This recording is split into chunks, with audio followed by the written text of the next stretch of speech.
नमस्कार, कैसे हैं आप? आई नो सुपर ऑन होंगे। सबसे पहले मेरे चैनल को सब्सक्राइब कर दीजिएगा, पास में जो बेल आइकॉन है उसको दबा दीजिएगा, जिससे बिना रुकावट के आपको मेरे आने वाले वीडियोस के बारे में नोटिफिकेशन मिलते रहें। आज हम बात करेंगे कि हम जो शादियां करते हैं, विवाह संस्कार करते हैं, उसमें संस्कार यानी लगन संस्कार क्यों आवश्यक है। और एज यूजुअल हेल्थ टिप। विवाह शब्द ही कितना खूबसूरत है, ऐसा लगता है जैसे कानों में शहद घुल गया हो। दो अलग बिल्कुल अलग व्यक्तित्व और दो अलग दुनिया के लोग आते हैं और एक साथ चलना आरंभ करते हैं। रजिस्टर्ड मैरिज सभी करवाते हैं और रजिस्ट्रेशन ज़रूरी भी होता है विवाह का, लेकिन इसके साथ साथ जो हमारा लगन संस्कार होता है वो भी बहुत आवश्यक होता है, उसको अवश्य करवाना चाहिए। उसमें जो भी छोटी छोटी चीज़ें वो बहुत महत्वपूर्ण होती हैं, चाहे वो सिंदूर भरना हो, चाहे वो मंगलसूत्र हो, उसके सबके साइंटिफिक रीज़न है।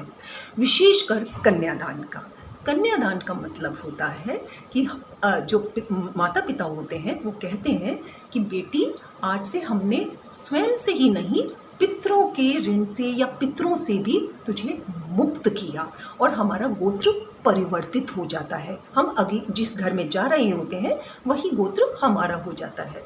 लेकिन अगर आपने ये लगन संस्कार किया ही नहीं है, उस प्रक्रिया से निकले ही नहीं है, तो आपका गोत्र ही नहीं बदलेगा।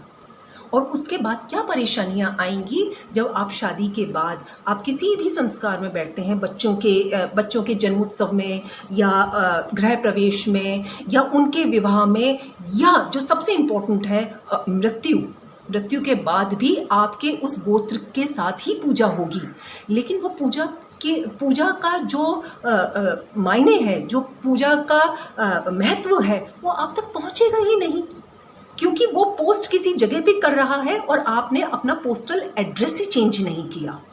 तो ये कितना इम्पोर्टेंट है, इस बात को आप समझिएगा। और इसीलिए बहुत सारी प्रॉब्लम्स, फिर मैं कहूँगी इमोशनल प्रॉब्लम्स बहुत आते हैं, सो इसको थोड़ा सा करेक्ट कीजिएगा। सो इसलिए विवाह लगन संस्कार बहुत बहुत बहुत आवश्यक है। और अब आज की हेल्थ टिप। आज हम बात करेंगे उपटन के बारे में। आप लोग लोशन तो बहुत लगाते हैं, सोप बहुत यूज़ करते हैं, लेकिन स्किन ठीक होने की बजाय प्रैक्टिकली तो ड्राई होती है और ख़राब होती है। प्रयास करना चाहिए कि हम डे टू डे में भी उपटनों का इस्तेमाल बहुत करें। चावल पीस लीजिएगा, वो चावल कितना भी बारीक क्यों ना पीसे, वो स्क्रब होता है, उसमें दरारापन होता ही है। तो चावल पिसा हुआ चावल लीजिएगा, 1 चम्मच ले लिया, जितना भी आपको नहाने में लगे वो लीजिएगा। बेसन ले लीजिएगा, मक्की का आटा भी ले सकते हैं, वो मिलाइएगा और छाछ मिलाइएगा। छाछ से ना वो डार्क हो जाता है, सनसेट, उसमें सारी टैनिंग वैनिंग हो जाती है, वो जितना भी कुछ होता है उससे आप नहाना आरंभ कीजिए। आप देखिएगा कि आपकी स्किन कितनी सॉफ्ट, सूदिंग और सबसे बड़ी बात जीवंत हो जाती है। तो अगले वीडियो तक बस स्वस्थ रहिए, मस्त रहिए, धमाल कीजिए, कमाल कीजिए, क्योंकि जीवन सिर्फ एक बार मिलता है।